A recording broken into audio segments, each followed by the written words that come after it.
Welcome to the Neutral Corner for the week of August 8th. For Boxing Monthly, I'm Michael Montero. The new August issue's out. Be sure to check it out, guys.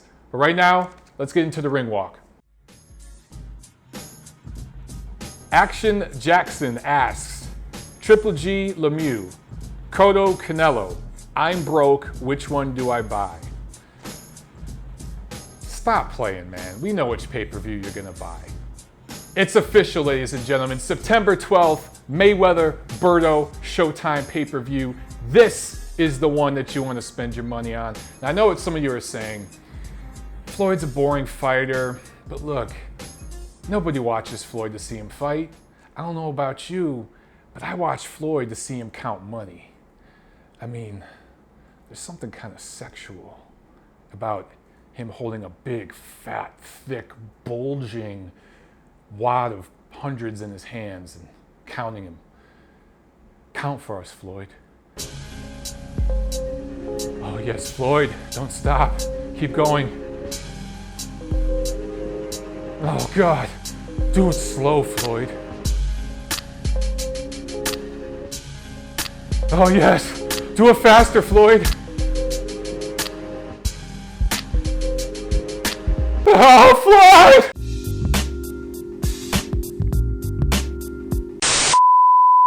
Just kidding. All right, look, this is a good question. I've actually had a few people ask me this on Twitter. Both Golovkin Lemieux and Cotto-Canelo are great fights. They're probably going to be candidates for Fight of the Year.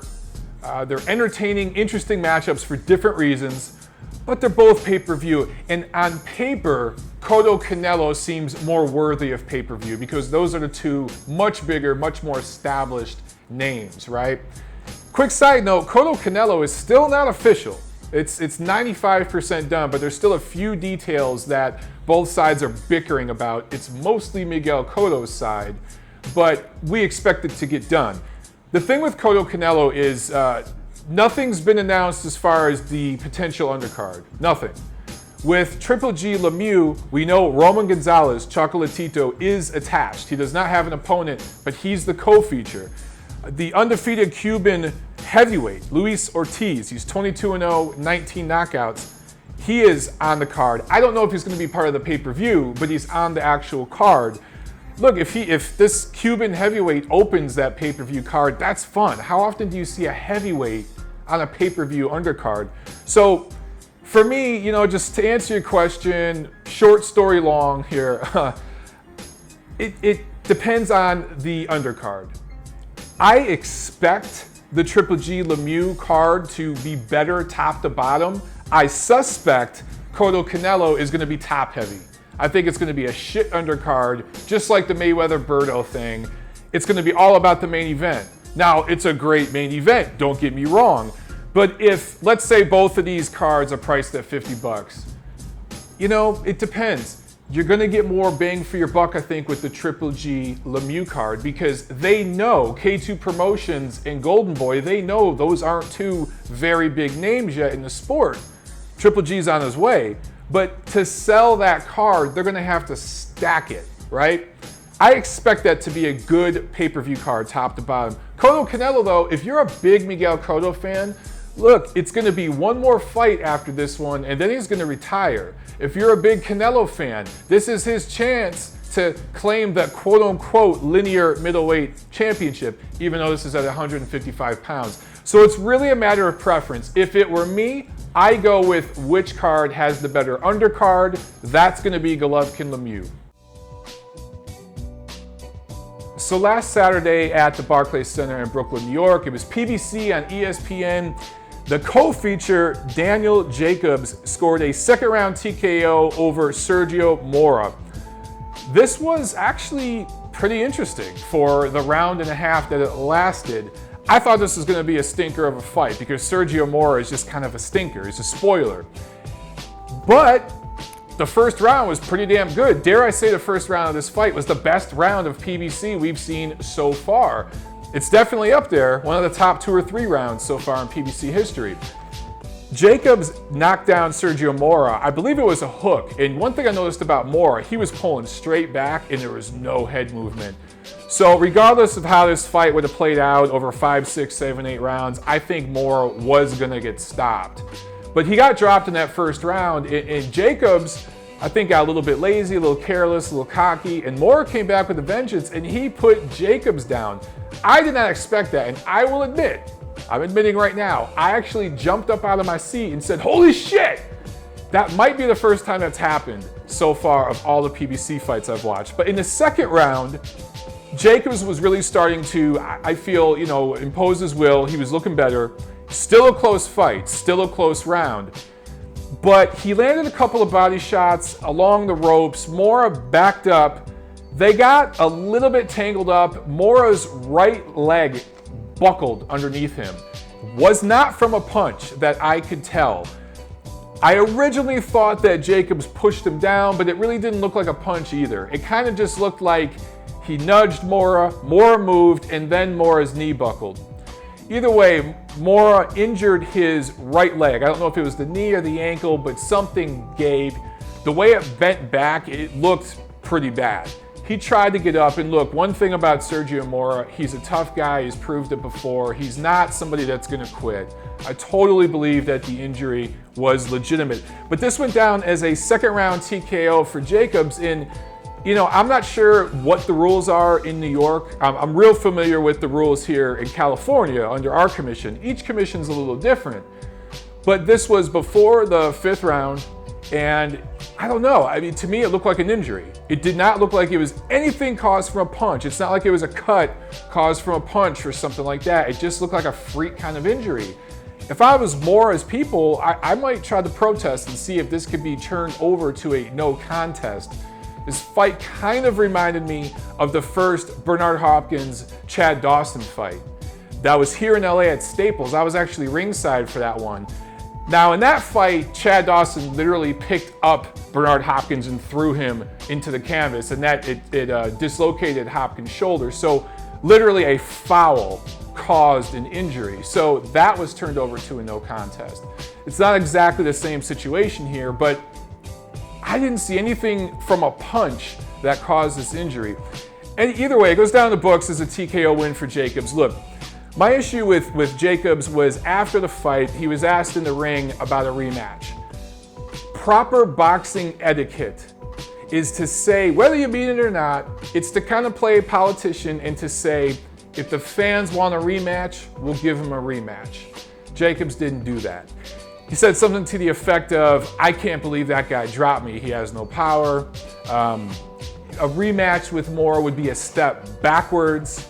And then he talked about Peter Quillen. I just found that to be disrespectful. Maybe Jacobs was a little embarrassed. Maybe he was still emotional from the fight. But how can you say a rematch with Mora is a step backwards when I thought Mora won that first round?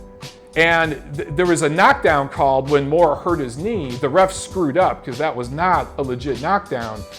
I thought Jacobs was winning the second round, but it wasn't completed yet. So on my scorecard, I had Mora winning that fight at the time it was stopped. So how is a rematch with him a step backward? I just did not like the way Jacobs handled that right after, in the aftermath of that fight. I just thought, that was kind of classless and just disrespectful of his opponent. But nonetheless, look, he's from Brooklyn. Peter Quillen's from Brooklyn. If Quillen could get back down to 160 pounds, Al Heyman is desperate to get that guy a title. He tried to get him a title against Andy Lee, but he failed because he missed weight, and then he scored a draw with Lee. There's no doubt that a fight between Jacobs and Quillen is gonna happen. If not late this year, then early next year. And of course, it'll be at Barclays in Brooklyn. In the main event, Danny Garcia improves to 31-0 with 18 knockouts, scoring a rare stoppage for him. TKO 9 over Paulie Malignaggi. Look, this was typical Paulie in the sense that he was tough, was not gonna quit. I really thought Paulie's corner could have thrown in the towel a couple rounds earlier. Paulie's taken a lot of damage in some recent fights. Thankfully, the referee, Arthur McCanty Jr., stepped in and stopped the fight after 9 rounds. I thought that was a perfect stoppage. And, you know, a few people protested it online, but most people agreed it was a pretty good stoppage. For Danny Garcia, it wasn't an overwhelming performance, but he doesn't do anything overwhelming. He does everything solid, but nothing great, you know? One thing I do like about Garcia is he has a very, very good poker face. He never shows you any emotion. He almost fights like a Russian, you know, Eastern European type fighter in that respect. Never shows emotion. And the one thing, I just don't know how he's gonna fare against the bigger welterweights that can crack, right? Sean Porter is a rough physical type of welterweight, and he just bum rushed Paulie, got him out of there in 4 rounds. You go back several years, and Ricky Hatton, you know, I stopped a much fresher, much better version of Paulie Malignaggi. I can't remember what round, might have been the 9th or 10th round. But I don't know, for Garcia to just, I don't want to say he barely got by, because he didn't. He dominated the fight. But it was kind of that slow, methodical type of thing. And I don't know, maybe he was just trying to get in rounds and feel himself out at the full 147-pound limit. It was a good performance. I'm not going to say great, but it was a good performance. But if you're Danny Garcia, you know, what's next, right? There's a lot of welterweights that Al Haymon has that he's featured in his PBC cards. Guys like Thurman, Porter, Amir Khan, I don't think Danny Garcia wants to go there yet. But there's guys like Brawner that I think he'd look good against. Devin Alexander, I think he'd look good against. And Robert Guerrero. Now there's a matchup that I think would actually be pretty interesting, pretty entertaining.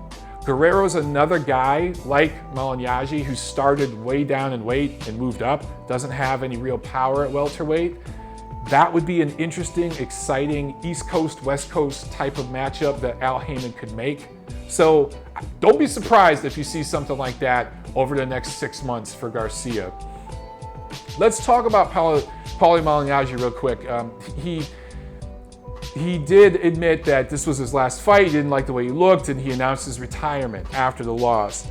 Look, Paulie's one of those guys that carved out a really nice career for himself. Obviously, he's not a Hall of Fame kind of guy or anything like that. He ends up with a record of 33-7. He only had 7 knockouts. For those of you who don't know, Paulie had hand problems early on in his career, and he had several hand surgeries, and that really affected the way he fought. He never had power to begin with, but after the hand surgeries especially, for a guy like Paulie, who didn't punch hard, had to rely on toughness and intelligence, had a lot of speed and athleticism. I think Paulie had some of the fastest hands when he was younger in all of boxing, I really do. But for a guy with little power to carve out the career he did for himself, it's pretty impressive. And you know, guys like Paulie are what keep boxing going from one generation to the next. In the past generation, you know, Paulie fought some of the bigger names. I talked about Ricky Hatton before, but it all started with the Miguel Cotto bout in 2006, where Paulie broke his jaw. He was dropped earlier in that fight. I want to say the 2nd round, and he finished, win all 12. He hung tough and even buzzed Cotto late in that fight a couple times. And that's where Paulie really proved his mettle, I think.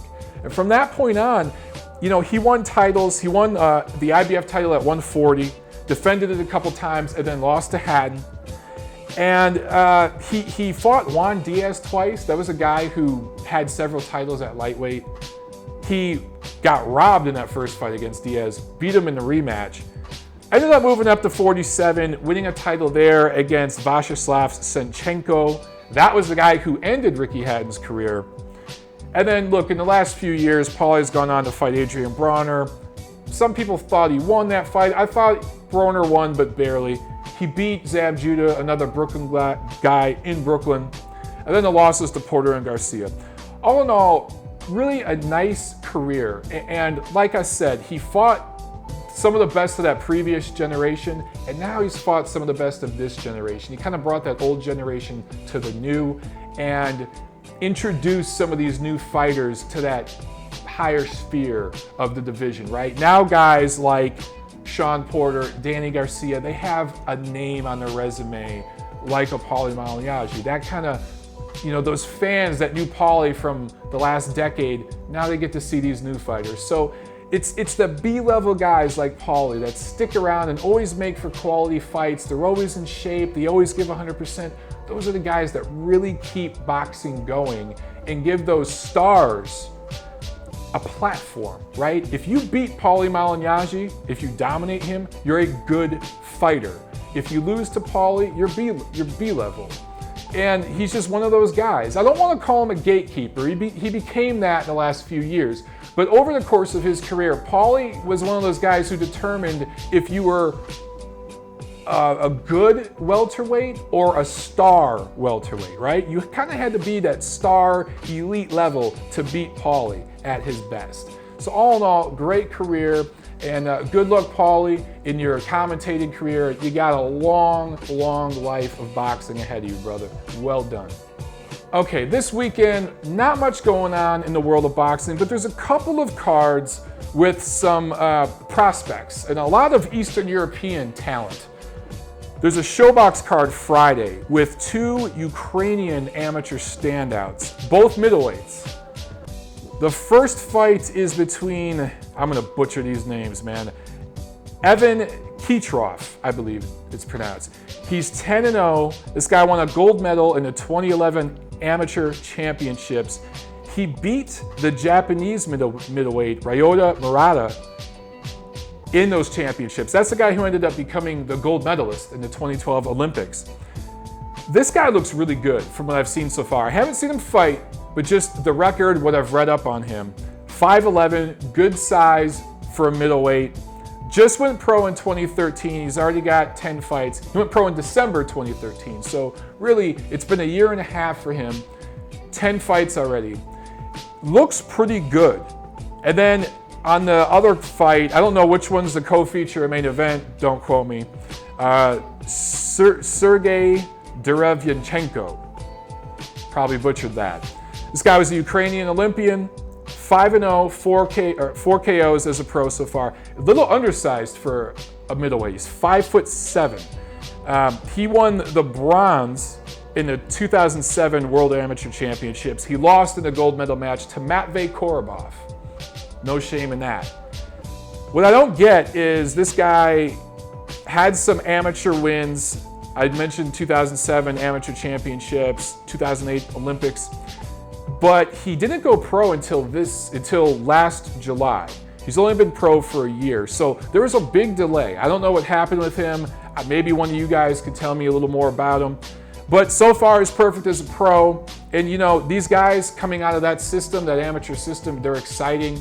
They tend to punch with power, and they're fun to watch. So check that card out on Shobox. Now on Saturday on HBO Latino, there's another Eastern European amateur standout, Dmitry Mikhailchenko. This guy was a Russian amateur, and he's fought as a pro so far in Russia up until last year, where he beat Sakul Powell. Only diehard boxing fans will know the name Sakul Powell.